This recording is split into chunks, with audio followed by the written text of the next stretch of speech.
A member here recently told me about growing up in downtown Rochester. It was on a street line that had a lot of emergency vehicles going to and from the hospital, so it was regular noise. The noise of a busy sidewalk during the day and sirens at night. So when an aunt who lived on a quiet farm in the country came to visit, she asked, "How do you sleep at night? It's so loud." And they said, "Well, I guess we're just used to it. It's kind of loud, but we sleep fine." Later, when it was time for the family to go stay at the aunt's farm, the first morning at the breakfast table, the family said to the aunt, "How do you sleep at night? It's so quiet." Many things come to mind when you think of home. Maybe it's a specific place or a structure, an old red barn or silo or towering buildings on a city street, a house or a church or a bridge built of wood or stone or concrete shingles built into a hillside. Maybe it's a specific landscape or terrain, the way the land lays across the prairie, or how the winter wind seems to wake you up instantly when you step outside, or the rocky bluffs seem to reach toward the sky, or the waves hit up against the shore. How the colors of changing leaves strike just the right familiar tone, and how the road weaves toward the destination, through the farm fields like some yellow brick road. Maybe it's less about physical structures or places, but it's about the smell from the kitchen on a family holiday, or the embrace of loved ones at the door, or the feeling of remembering what once was or what yet might be in this space, this time. Maybe it's more about the stories that live in a space. Like Jerry Katzman, your board president, carrying his own hammer from home this week to try to nail something into the conference room wall. And after bending 3 nails right in a row, he realizes this building is quite sturdy. He said, "We have a solid home here." Unitarian Universalist Ann Bushnell writes, "Where is the center, then? Is it the place where soul puts up its feet, closes its eyes, and knows no harm will come? If so, when such a place is found, the soul sits down and is home." Whatever home is, home for your body, home for your soul, there's no place quite like it. It's the center of your world. Poet Joy Harjo writes, "My house is the red earth. It could be the center of the world.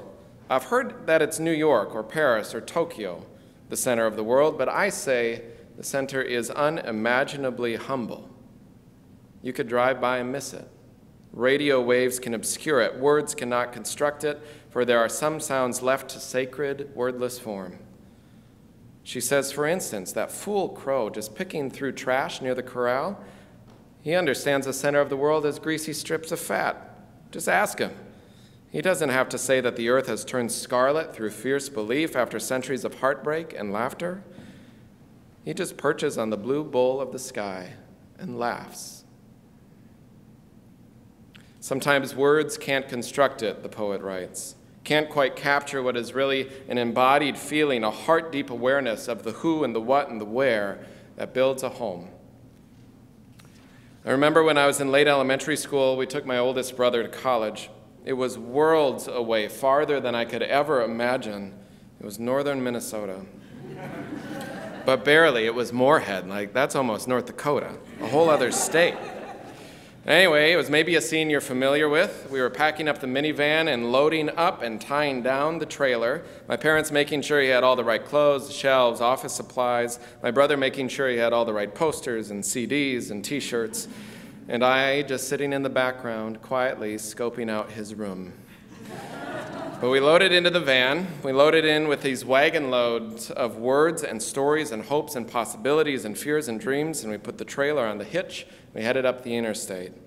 And for me, the little brother, with my middle brother already away at basic training, it was a weird, surreal kind of day. It was a flurry of registration forms and desks, navigating around the campus, finding the semi-truck with multi-piece lofts that needed to be assembled and carried across the campus. It was meeting the roommate and trying to awkwardly interact with the family as both families tried to put too much stuff in one small room. And as the afternoon sun began shining through the window and my brother stood at his new dresser quietly, he was just unpacking his socks, slowly, almost meditatively. I could tell, as we were getting ready to leave, he wasn't quite ready for us to go. And at the same time, he didn't want us to know that. So we said our goodbyes and got in our now spacious van, trailed by this empty, rattling cart, and I made it a few miles, and as the sun set over the flat prairie of northern Minnesota, I sat in the back of the minivan, no brothers to fight with, and I cried because I didn't know what else to do. I wasn't fighting. So in some ways, I don't know why I cried at all. My brother was 7 years older than me, and at that younger age, he didn't necessarily always love having his 7-year younger little brother trailing him everywhere, even though I still try to maintain to this day that I found my love of Billy Joel and Andre Agassi on my own, thank you, which is a blatant lie. But I cried there, and I made my mother cry, because that's what happens sometimes when your house, your home, becomes something different. When your experience, your understanding of the sights, the sounds, the smells, the familiarity, the people changes, and the ground beneath you shifts, even if it's slightly. And we found a new rhythm in time, and I figured out pretty quickly this new being the only child at home thing was going to work out pretty good for me. But it takes time for the heart to catch up. It seems kind of funny to me now that Billy Joel has some words about home to help put this in context, that home at its core is about relationship. He's saying, home can be the Pennsylvania Turnpike and Indiana's early morning dew. High up in the hills of California, home is just another word for you.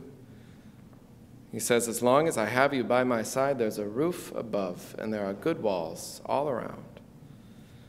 It's about people. It's about places that feel familiar, but it's about people and relationship. For some, these thresholds are frightening and daunting. For some, they're exhilarating and filled with possibility. Jan Richardson, a poet, writes it this way: think of the year as a house, the door flung wide in welcome, the threshold swept and waiting, a graced spaciousness opening and offering itself to you. Let it be blessed in every room, hallowed in every corner. Let every nook be a refuge, every object set to holy use. Let it be here that safety will rest. Let it be here that health will make a home, that peace will show its face, that love will find its way. Here let the weary come, let the aching come, the lost come, let the sorrowing come, and here let them find their rest, let them find their soothing, let them find their place and their delight. May it be in this house of a year that the seasons will spin in beauty. May it be in these turning days that time will spiral with joy. May it be that its rooms will fill with ordinary grace and light spill from every window to welcome the stranger home. A recent article in the Minneapolis Star-Tribune tells the story of a local artist, Nancy Ann Cohen, putting large black and white images of immigrants on the windows of many skyways around the city of St. Paul. The art installation is entitled Speaking of Home.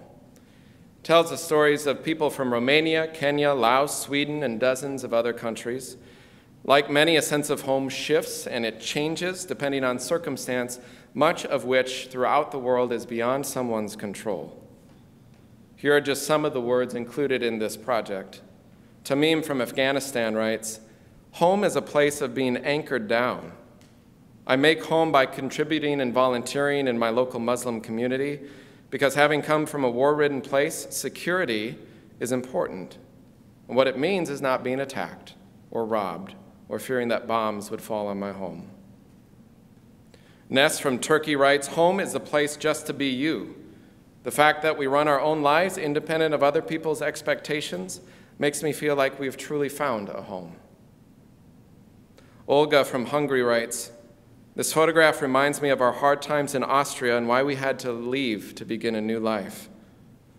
We first became indentured agriculture workers in Canada, and a decade later we came to Minnesota, where my husband joined the University of Minnesota geology faculty. And Elizabeth from Poland writes, the terrible political and economic environment in Poland during the 70s led to my unexpected and my permanent stay here. Minnesota really became my home when I started my own family. People by nature will often discriminate, she says, against things new or different. And so when I first got my job, some people welcomed me, and others accused me of taking American jobs.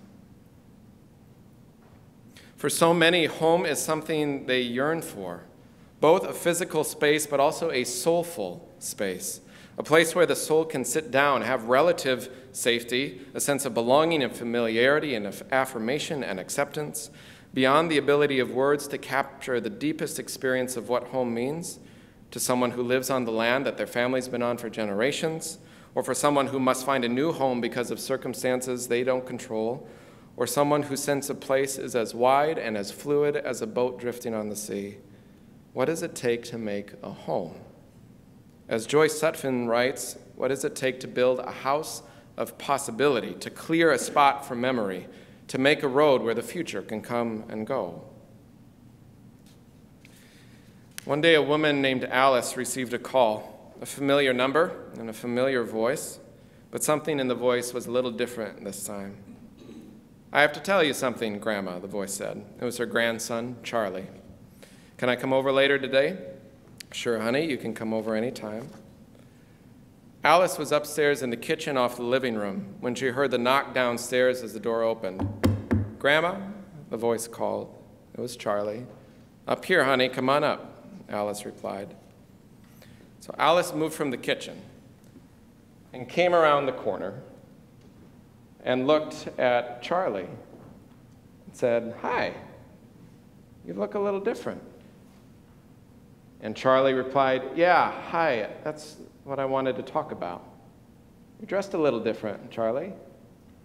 "Yeah, I'm still Charlie, but I'm a she now, or her. I'm a girl, Grandma." And Grandma said, "Okay. You want some cookies?" And so this 16-year-old and this 86-year-old sat down in the living room, and they talked over cookies, because that's what you do at Grandma's. And Charlie, the name she was keeping in her newly expressed identity, brushed her long hair behind her ears and said, "Grandma, you are the first person that knows." Alice wasn't sure what to do exactly. She was of a generation and of a family that was taught not to pry too much. But she was a grandma, and she wanted to know, and she wanted to listen. She wanted to understand her grandchild. So Alice asked about how long Charlie had felt this way, and when or if she would tell her parents, who were far less open-minded than Alice.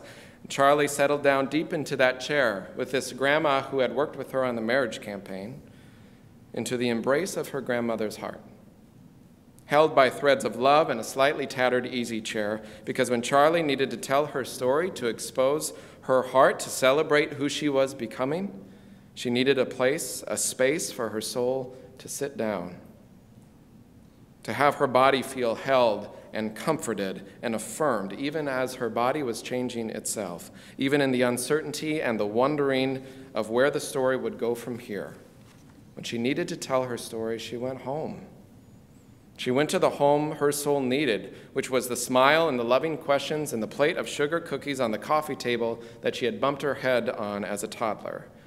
She went to that place where she knew, no matter what happened, the welcome was always, "You are welcome here, always, all of you." Here let the weary come, let the aching come, let the longing come, and let them find their rest and their soothing and their delight. Where is that home for you? Where is that home of your soul, of family you're born into or family you choose, or 1,000 different places? For Charlie, Alice's home was one of many places. She wasn't at home with her parents. She was at home with her grandma, and she had a home with new chosen friends and communities. It wasn't just one place, but the feeling was the same. What is that place that is so familiar, so comforting, so natural, as if your lungs have been filled with fresh air and you can ease into it and breathe, knowing it will hold you? A familiar room, a familiar smile, the way the afternoon sun shines on that coffee table, and the invitation and the taste of the cookie is like healing balm. Where do you fall back into place? Like dropping into an easy chair where you know the threads, though worn with age, are strong enough to hold you, even after all these years, no matter how far you've traveled. In my grandparents' house, there was a framed welcome to guests. It was from the Saturday Evening Post in 1925. Maybe some of you are familiar with it. We have it in our home now. It says, guests, you are welcome here. Be at your ease. Get up when you're ready. Go to bed when you please. We're happy to share with you such as we've got, the leaks in the roof, the soup in the pot. You don't have to thank us or laugh at our jokes, but sit deep. Come often. You're one of the folks. Sit deep and come often. To sit deeply in that familiar chair or room, testifying to your longing and your identity. To sit deeply in a church row, hearing a word of blessing on who you are, and encouragement to bring your gifts into the world. To sit deeply in a place that will hold you when the world just rocks you back on your feet. Something that will catch you. Enough soft cushion and enough sturdy support to hold you when you need it and to renew you for what you need to do next. To sit deeply is to know where you go when you need that cushion and support balance. Perhaps it's many places, many people. To find a way to love the sky and the earth below and above you, and to wish that blessing of sky and earth and home on people you have never known and whose stories you have never heard. Whatever house you are living in, home, habitat, in which you find your body, your soul, you've got to pay attention to it. You've got to nurture it. You have to think about it all the time, says the poet, the thermostat, the freezing pipes, the way it settles into the ground beneath it. What ground are you on? What values and hopes are your foundations made of? Where is the place where your soul sets down, you put up your feet, and you settle into something that holds you like an old worn chair you've known for years? What terrain and sky and water and mountain and street and building and sounds and sights and smells, where it is not too quiet, not too loud, where your soul sits down. The hymn is This Is My Song, number 159 in the Gray Hymnal.